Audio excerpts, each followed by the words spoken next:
है। आज हम निकालेंगे बेटा किसी कमरे की फर्श पर कितनी टाइल आएगी, वो टाइलों की संख्या हम निकालना सीखेंगे।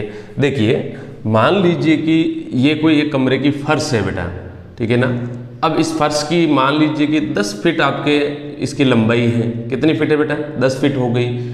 और चौड़ाई मान लीजिए कि 8 फीट इस कमरे की चौड़ाई है। तो सबसे पहले करना क्या है बेटा, इन दोनों को आप गुणा कर दो। जो कमरे की जो लंबाई और चौड़ाई आई है इनको क्या कर लेंगे, गुणा कर लेंगे। 10 × 8 तो 80 स्क्वायर फीट आपके पास इसका फर्श का क्षेत्रफल निकला बेटा, ये है ना, गुणा आ गया, ये इसका एरिया आ गया आपके पास।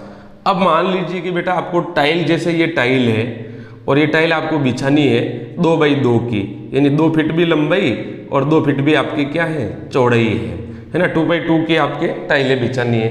तो 2 बाई 2 को भी आप गुणा कर दीजिए। 2 × 2 को गुणा किया तो बेटा क्या आ गया, 4 स्क्वायर फीट आ गया।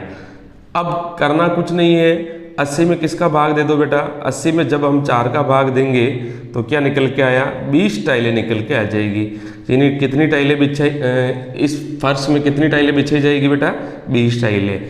इस तरीके से हम कमरे की, किसी भी कमरे के लिए फर्श में अगर टाइलें बिछानी हो तो ये मेथड है बेटा। सबसे पहले लंबाई और चौड़ाई मापो कि ये कमरे की फर्श की लंबाई है, ये चौड़ाई है, गुणा करो, गुणा करके रख दो।